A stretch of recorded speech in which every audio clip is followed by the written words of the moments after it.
गोटे गाँवली मूर्ख या अपाठुआ स्त्री बोली भावुचंती कि ना बिल्कुल भी नुहे। हेलो फ्रेंड्स, गुड मॉर्निंग, जय जगन्नाथ। केमती अच्छंती आपण माने समस्ते। ओडिया ब्लॉगर लुना चैनल को आपण मानकु स्वागत करची। होपली आपण माने समस्ते भगवान का आशीर्वाद रु आपण मानक लाइफ रे बहुत भल रे थिबे, खुशी रे थिबे, हेल्दी थिबे। तो देखंतु मो सासु घर को जाईथिली। सासु घरे मोर डेली का रूटीन जहाँ भी रुहे मु आपण मानक सहित सब बेले सेटा ही शेयर करिची।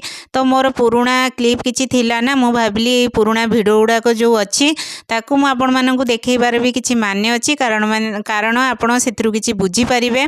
फास्ट जो मुझे आपण मानक कहली मु गोटे गाँवली मूर्ख या अपाठुआ स्त्री आउे मत कमेंट्स आसीला से मो पुराना वीडियो जोटा सेटा एड करछि आपण मानक बुझेबाई। तो जड़े माने मैडम कर कमेंट्स थिला सासू बहु दुई जन जाक से मैडम आउ तांको सासू दुई जन जाक मो ब्लॉग्स देखती आउ तांको सासू मो ब्लॉग्स देखिकी तांको टिके खुंटा दबा आरंभ कर दियंती जहाँ फल कि तांको बिल्कुल भी भल लागेनी। तो मैडम कर कहिबार माने होची मु होची पुराना जेनेरेशन रो आउ सी होचंदी नुआ जेनेरेशन रो। सेति नुआ आउ पुराना भितर तो किछि फरक रहिबो। आउ पुराना जेनेरेशन जेते सी एबे नुआ जेनेरेशन ना, सेति तांको लाइफ रे किछि चेंजेस आसीबो से जोटा कि ए टाइप रो काम करि परिबे नाही। तो मैडम एठी मु कहिबी नुआ जेनेरेशन आ पुराना जेनेरेशन रे कोनोसी मतलब नाही, कहीं ना एटा गोटे संस्कार उपरे कथा उठुची। आउ मैडम ए जो संस्कार ना कोनोसी दुकान रू नुहे, बापा माँ आउ परिवार रो भलो माहौल ही मिली थाए। डिपेंड करे आपण से संस्कार को मानिबे या न मानिबे।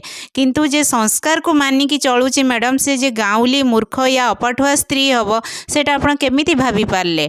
आपण निजको निजे जो नुआ जेनेरेशन रो कहउचंती ना, नुआ जेनेरेशन पुराना जेनेरेशन रो संस्कार चेंज हो जाइनी, किंतु आपण केते दूर मानुचंती सेटा आपण ही माने डिपेंड करिवे। जे आपण जदि निजको बड़ बोली प्रमाण करिया पई चाहउचंती ना, ताहले काहाकू तळे पकई कि आपण जे बड़ हेबे सेटा होची आपणकर भूल चिंताधारा। यूट्यूब बुझी पारुथिबे आपणको कमेंट्स रो रिप्ले।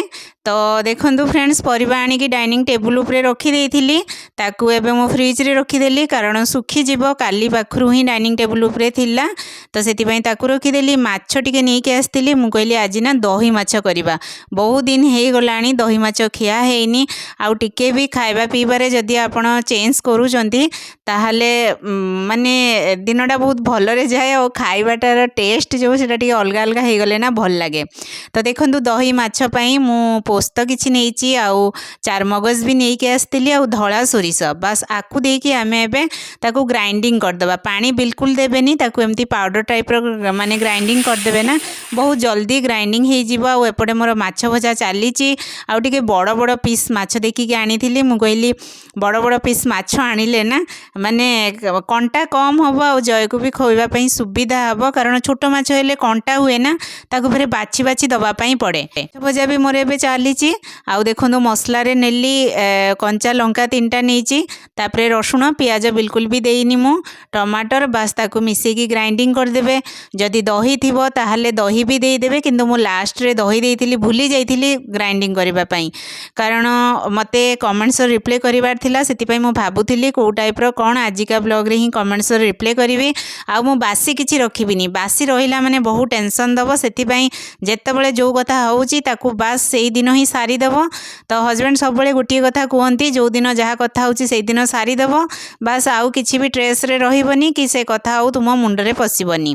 तो फ्रेंड्स, मोर पसिबा कथा नुहे, मु केवल कमेंट्स रिप्ले करिछि ना, मु ट्रेस रे रहिछि ना टेंशन रे रहिछि। मु पॉजिटिवली बुझेबा पई चेष्टा करछि, कोनोसी नेगेटिव थिंकिंग नै कि बुझेइनी कि मु रागी कि गाली देइनी कि किछि करिनी। तो फ्रेंड्स देखंतु एबे मोर जेतिकी पानी दबार थिला सेतिकी पानी देइ देली, दही भी ऐड करथिली आउ बाइगण नै कि आस्तिली। तो गोटे बड़ बैगण थिला, मु कहली आज ताकू माने पोड़ी की चटणी करबा। देसी बैगण थिला फ्रेंड्स, सेति पई माने एई जो बैगण बड़ सिना किंतु सेटा देसी बैगण थिला फ्रेंड्स। तो मते तो मु जो दुकान नु आनली से तो मते कहले देसी बैगण, कहले बड़ हेले भी मैडम देसी अछि।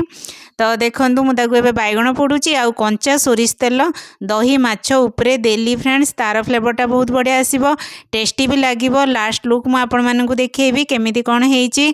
आउ खाइला बेले बहुत बढ़िया लगुला। आपण मैंने निश्चिंत ट्राए करेंगे दही माछ जदि यही टाइप ट्राए करें पोस्त आउ चारमगज देकी ताहले एमिति ही बनइबे। किंतु आउ टिके माने गुंड लंका बिल्कुल भी पकेबेनी, कंचा लंका आउ टिके बरंग बाटी देबे, राग राग लागिबो, बहुत भल लागिबो। आउ एमिति टिके ऑयली रहिले ही भल लागिबो भात सांगरे खाइबा पई।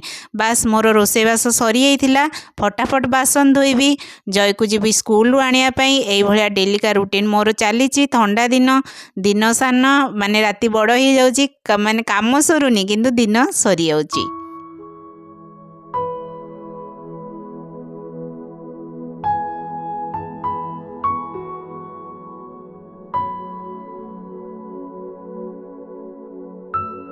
भाभी थे ना मु आसिक एमती कहीं कपड़ा उपरे सोई पड़ी। एक्चुअली मुझे एक सारा कपड़ा देखिकी थकी गली, कहीं ना मुझे भी ये सब कपड़ा को एमती गदेगी रखेनी। कपड़ा मोर सुखीगला मु फटाफट फोल्ड करके रखिदिए। किछि दिन हो गलानी ना मुझे नेग्लेक्ट्रे चलती, मुझे भी जानीपारूनी जे मु कहीं नेग्लेक्ट्रे चली। मते जिते काम दिंतु घर काम मु फटाफट करी, किंतु एमती सारा कपड़ा जदि गदा होगी रही ना मोर निजर भी साहस हुए, मत लगे कि मोर एनर्जी लेवल कम हो जाऊँगी फ्रेंड्स। किंतु कौन करी, मोर अंतरात्मा कहला लुना तू थकिबुनी कि रहीबुनी, तू चल। आ मते तो कपड़ा जिते मुझे निजे गदेगी रखी मते तो निजको करने पड़ो ना, जीवी आउ कुआड़े साहस करी सबू जाक कपड़ा ए फोल्ड करी। मु आज कान मोड़ी की जाबडा खाइबी कि एमती काम आउ केबे भी करिबिनी। आगु तो करेनी किंतु ये किछि दिन हो गलानी यही टाइप रो मो संगे होउची। आउ शीत दिन जेतेबेले ना स्वेटर जैकेट सॉल रे ही पूरा जगह मारी नउची। आ एठी मोर गडेज वगैरह किछि नाइ जे फोल्ड करके रखीदेवी। मोर गोटे थाक फ्रेंड्स, से ही थाकरे सबू जिनस मते अरेंज करके रखा पड़े। तो देखंतु जा हो भगवान का आशीर्वाद रु आपण मानको भल पाइबारु ए काम मोर सरीगला। आ गोटे कमेंट्स आसतिला, मैडम आपण जेतेबेले सॉक्स फोल्ड करिवे प्लीज सेतेबेले देखेइबे। तो देखंतु मु बहुत थर देखैछि, आज भी देखौछि, एतिरे कोनोसी डिफिकल्ट नाही। आपण आराम से इजीली करि परिबे। दीटा सॉक्स रखिबे, एमती ही फोल्ड करके रखिबे। एमती फोल्ड करले कोन होय कि सॉक्स आपणकर हजिबनी कि कुआडे पड़िबनी। आराम से दीटा सॉक्स पूरा पॉकेट होइकी रहिबो। आपण थरे दी थर ट्राए करिवे, देखिबे आपण आराम से करि परिबे। आपण ट्राए करूनांती बोली सेति पई आपणकु टिके कष्ट लागुची। तो देखंतु कपड़ा फोल्ड जेतले हेई गला, मु एबे जो स्वेटर मोर ए सोफा पर रहिबा कथा ताकू रखी देबी। आउ जो गोटे दीटा स्वेटर ताकू टंगे देबी, माने झुलै देबी फ्रेंड्स। तो चलंतु फ्रेंड्स आजिर ब्लॉग मु एठी एंड करली। आशा करछि आजिर ब्लॉग आपण मानकु भल लागिथिबो। जदि भल लागिथिबो गोटे लाइक कर देबे। जदि बहुत भल लागिथिबो ताहले जदि चैनल ले नुआ अछंती ताहले प्लीज मो चैनल टी को सब्सक्राइब कर देबे। आउ साइड रे जो बेल आइकन अछि ताकू दबे देबे, जा फल रे मोर नुआ नुआ नोटिफिकेशन आपण मानन पाखरे पहुंची जिवो। जदि मोर कोनोसी कथा आपण मानकु खराब लागिथिबो ताहले मते प्लीज क्षमा कर देबे। जदि आपणको मन रे किछि डाउट थिबो ताहले मते कमेंट सेक्शन रे कमेंट्स करके